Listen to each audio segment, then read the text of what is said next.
So I have been a follower of Pat Condell for quite some time, and whilst I can't attribute him to be the main reason that my eyes has opened as to how bad Sweden is about a very hot topic at this moment, which is racism. I already knew that because, well, unfortunately I have thoughts in my head and I'm not always buying everything I read in newspapers. Now, I knew this well before I left Sweden to move to England, that Swedish news media isn't being exactly honest toward its population. It has an agenda to keep news items about cultures and cultural behaviors that is bad, that comes from other regions in the world, which means that you could consider it racist if you paint all of them from that region with a really, really big brush and say that, oh look, they look all the same. But this isn't what we're saying here in the rest of Europe, nor is it what a lot of people are starting to say in Sweden, because they've started to wake up to this. But as I was beginning with Pat Condell, he opened my eyes for a lot of things, and as I can't give him credit for being the one opening my eyes, but he's definitely been a source where I started finding out more information and my eyes opened even more to how news outlets operate around the world. And I can't say that I know all the words because,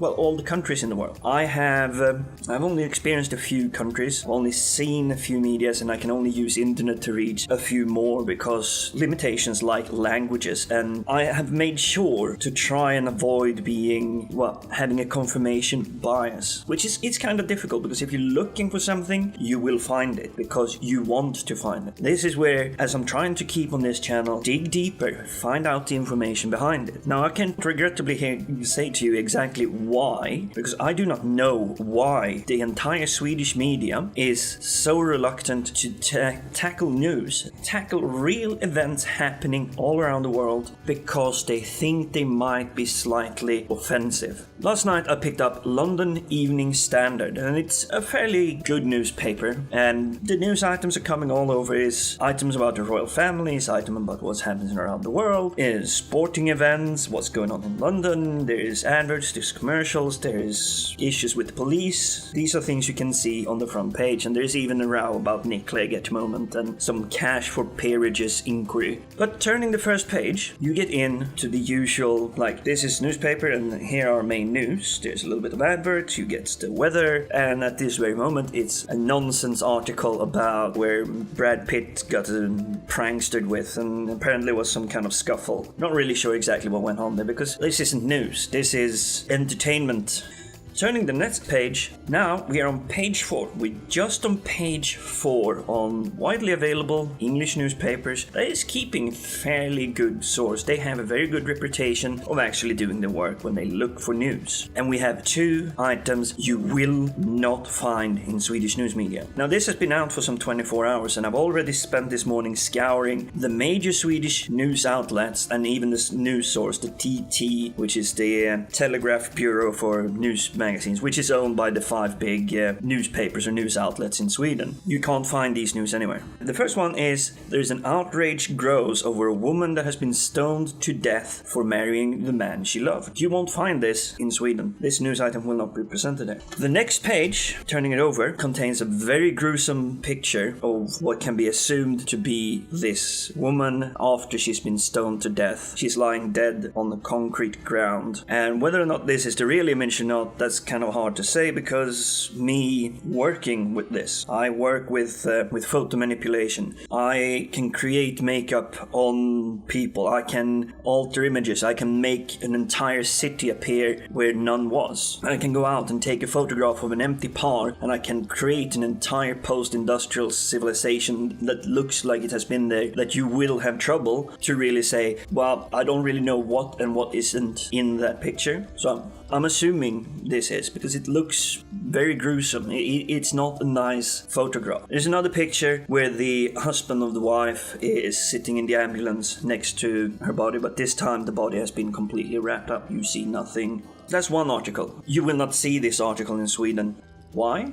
There are 2 things here. She got stoned to death because she married the man she loves, which tells me there is only one religion currently in the world being this brutal, being this vicious, and that is Islam. I'm not saying all people believing in the Quran are bad people. but there is thousands of cases like these every single year. It's not just a handful or a few misguided or duped or manipulated people doing this. This happens on a constant basis, and thanks to news media that really do care about this topic, we get to see more and more. So for you that think, oh, this is just another confirmation, I already hated all of this. No, this isn't confirmation. This is just us getting a clearer and clearer picture of what really is going on. The fact that there is an increase of incidents like this reported in the news media does not have to mean it's not a direct link that it's an increase of violent behavior all over the world. But still, this is bad enough that it happens even once. As I've already said on this channel, violence may be necessary at times, but it is never okay, not even when it is necessity. And this isn't violence, this is abuse, this is bullying, this is fear-mongering, this is try and keep control over population. It's not against women, it's trying to maintain the Islam as a religion because it's a tool to control people. It controls both men and women, so don't think it's just violence against women. Yeah, they are getting the really short stick in countries where Islam is the dominant religion. Enough about that one. The next news item, we still haven't left page 4, and this time it's a preacher, a hate preacher, and finally he has been jailed because these people should be dealt with immediately because they help instill the anger, the fear, the vicious and the bad ideas that comes with any religion. And I do mean it, all religions are bad. The reason you're being told that they're good is because you're told to ignore the bad shit. It is in all of the religions. There are a lot of bad things. The Bible, for example, still condones rape. It says that a man that has raped a woman, if the woman was unmarried at the time of the rape, he must marry her. Not she must marry. She has no say in it. That is what the Bible says. That is just that's actually one of the nicer things, because I see the opposite spectrum of it. A man got drunk, raped a woman, and now he's forced to live with her for the rest of his life. Because technically divorce isn't really in the question there. Now, yeah, the woman really gets a bad deal in that one, but the man can't go off and marry another woman. That was technically the idea behind it, but it's still not a nice thing. So just let me emphasize, it's not a nice thing. And these hate preachers, just a few weeks ago, the female president for Islamic women in Britain, she went on to BBC Breakfast to say, we are concerned that a lot of our sons are rushing off to Syria, being radicalized and starting the jihad. She was concerned about that, but her biggest concern was, well, we can't really report this to the police because... And I was going, why can't you report this to the police? I was really curious. I really leaned in. I was actually almost having my nose pressed to the TV to really hear what she was going to say. This is what she said.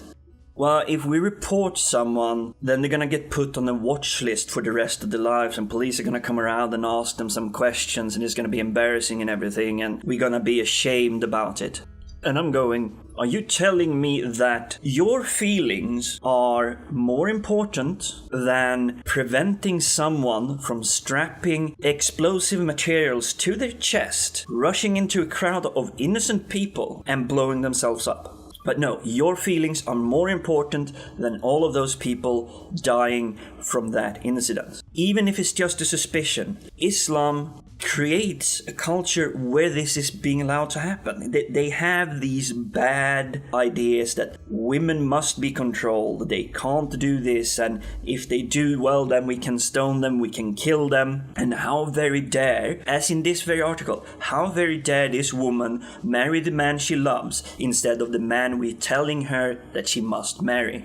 These are the things that it teaches, but you will never see this in Swedish news media. Sweden will not report these things. I'm just on page 4. We've already covered a hate preacher, and we're turning over again. There's a third thing, but now we're on page 5, so we actually run out of physical space to write about the bad shit that is going on. The hate preacher continues in saying, well, all those kidnapped Nigerian girls, really cool thing, and I really have no sympathy for someone like this. This isn't freedom of religion. No one has the freedom to do these things. This isn't freedom of religion. Freedom of religion, it ends as soon as it starts affecting someone other than you. This isn't the only Boko Haram bullshit going on, and we're on page 5 in this newspaper. There is a mother that apparently managed to escape from Nigeria, where Boko Haram is currently turning the country upside down. The kidnapped girls is a drop in the pond. That's far from the worst thing they're doing, but we're not so interested in the rest of the world. We couldn't really care. But this woman has managed to escape. She is unfortunately, what it seems, lacking all the proper documentation, so the UK border police is unfortunately going to have to send her back.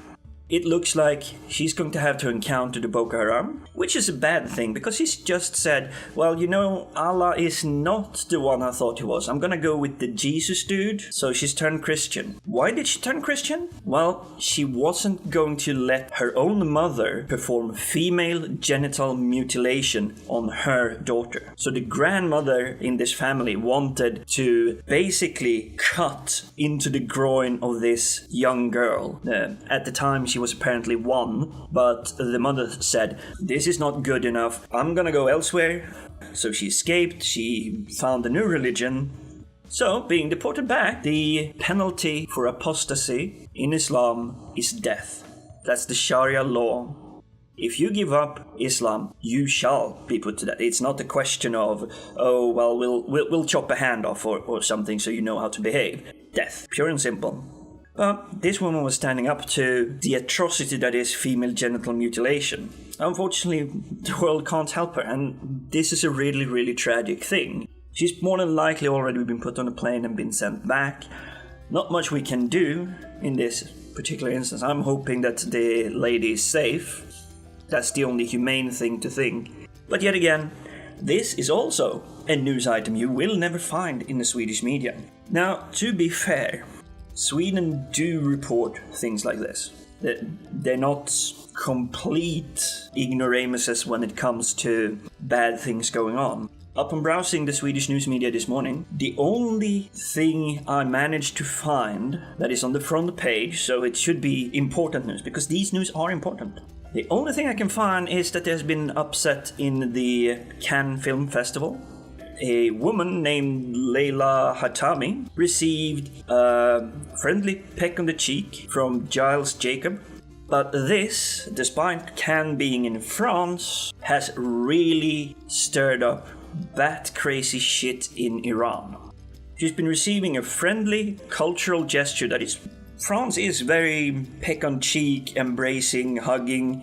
It's a nice tradition. Very innocent, but no. The statement, the direct statement from this is that Iranian news media is calling this peck on the cheek an assault on Iranian women's chasteness, their purity. It makes them look slutty. All the Iranian women. These are the teachings that Islam brings forward. It's about total control. And I'm surprised to see this item, but I've sourced where it came from, and it's not really the freshest of news. I don't know exactly when this incident happened, but the film festival has been over. It's been 5 days since the closing of this festival, the 2014 festival. So the news item is 5 days old. And this is something that is extremely common when it comes to Swedish news media. Anything that can be interpreted slightly racist, even items they decide to finally put through, gets put through a quarantine of minimum 3 days. If I see an item popping up on BBC or CNN or a foreign news magazine or something that is extremely relevant, extremely worldwide worthy, so that every country should report it and say, hey, look at this is important. Sweden will always, without fail, put that item through at least 72 hours quarantine, and any blogger, writer, journalist, even printed media, even TV that dares to break this news item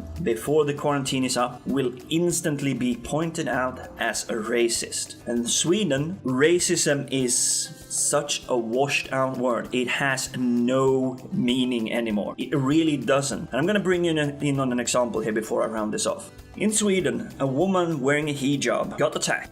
No one should be attacked, but she got attacked, and it wasn't really that she got a punch in her face, it was just that her hijab was apparently torn off. What the woman had done to deserve it, media didn't really reveal.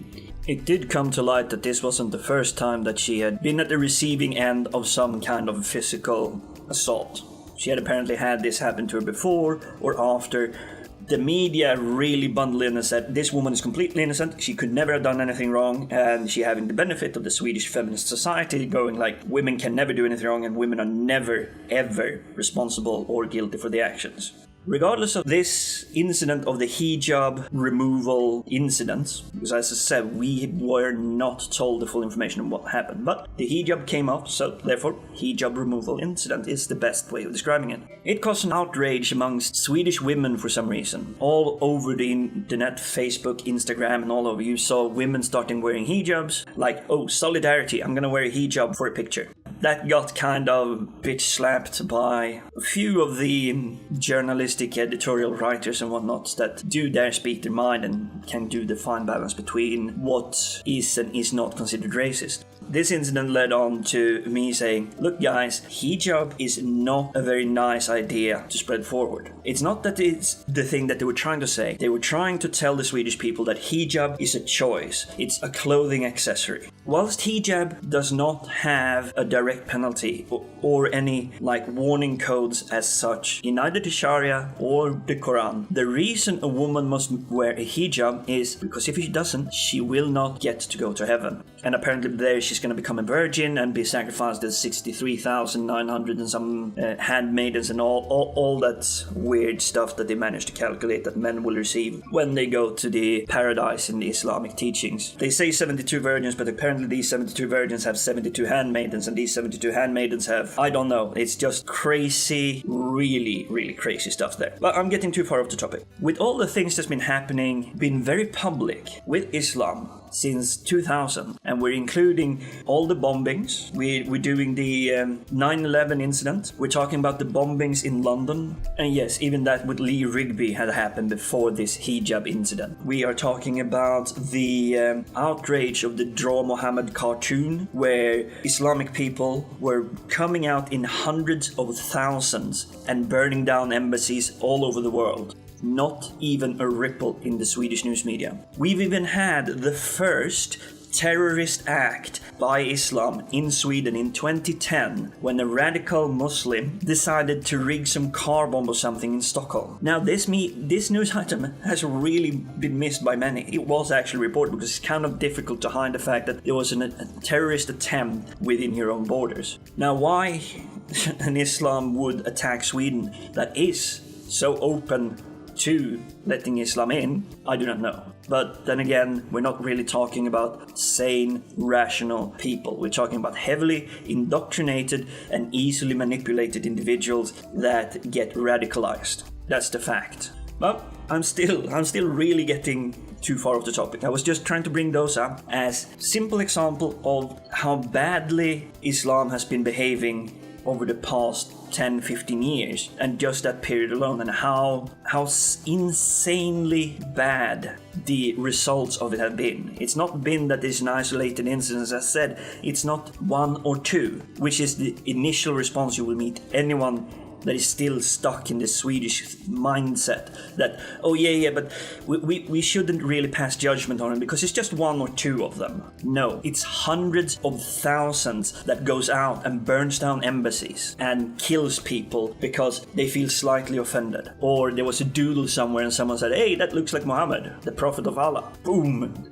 Even me, just for saying this and putting this on YouTube, I will more than likely receive death threats just because of saying that. Let that sink in. Just because of saying that, I'm very likely to start receiving death threats for it. As if someone from those countries will start listening. Or I shouldn't say countries because it's an ideology, which means having a fear of Islam is actually quite a rational response, but it is not a racist thing. This acquaintance of mine has managed to become an author, and he started writing about immigration, and apparently or supposedly should have looked into this. And I pointed out to him that It's no wonder that, especially the women of Islam, that dress in a very, very specific way that is extremely visible, that they get attacked. It's so easy to see. You can see a Muslim woman walking down the street hundreds of yards away. That is even if you're blind and need glasses. You can see that it's a highly distinctive feature. So I told him, with all the bad shit that's been happening over the past 15 years, there is no wonder that someone snaps and go, this is bad. They lash out. And I said, no one today in the right mind would wear the red armband with the white circle and the swastika. Even those theater people that play the Nazis in the Sound of Music and all these theater shows, they do not wear their theater uniforms, even when they go out to smoke. They take that stuff off. It's that bad. It's not a nice thing. So no one today in their right mind would wear that specific clothing item because they know they would get jumped. An Islamic woman does not have a choice in the matter. She will not go, well, she has been told that she can't go to heaven if she's refusing to wear it, or if she takes it off. If she's shown out in public for some reason, because their God can apparently not see into their home, so it's okay if she's kind of taking it off when she's indoors, because apparently God can't see and judge or something. His counter response to me saying, it's as visible as wearing the swastika armband. It's no wonder that this happens. I'm not condoning it anyway. I actually rounded off with, I am not condoning that in any way. His response to me, that is the most racist thing I have ever allowed to remain on my Facebook profile. And I was just going, dude, you've just written books on immigration and racism and cultural attitudes and whatnot, and you have not the least grasp of what racism is. I think I'm gonna round off on that note. Everyone in Sweden gets really, really ingrained with this. Being called racist is the worst thing that can be done to you in Sweden. It's worse than being raped. It's worse than being a pedophile, a convicted pedophile in a prison where you're going to be in real trouble. It's really, really put into a highly stigmatized category. Being called racist is a very, very bad thing. And anyone being a racist in Sweden, you can instantly dismiss them. It doesn't matter the validity of their arguments. You can completely dismiss them. You can ignore them. Whatever they have to say doesn't matter because they're racist. That's how it is. And I'm so glad that I belong to those few that get to travel the world, and I'm hoping to travel even more because it opens my eyes and know that all cultures clash. Bad things come with all cultures, especially migration. These bad things do happen, and being open is a good thing, but being too open to let the bad in with the good is not only stupid but also dangerous, as we've seen. There's one more news item that is currently spinning on BBC Breakfast, and I'm going to forgive Swedish news media for not having aired this yet because apparently it's quite fresh statistics that have been released. But apparently to the European Union, this year alone, we've had 60,000 suspected cases of illegal mass immigration. And it's not like, oh, it's one sneaking in here and one sneaking in there. They come in droves and jump the fences, barge through the checkpoints and everything and disappears. They suspect that this year we'll receive more than 160,000 illegal immigrants to the European Union. This news item, keep your eyes open, but I can tell you this news item will not appear on Swedish news media at all, despite them trying to fight the growing so-called racism in Sweden. Thanks for listening to me ranting on. If you like this, please subscribe, like, thumbs up. Peace out.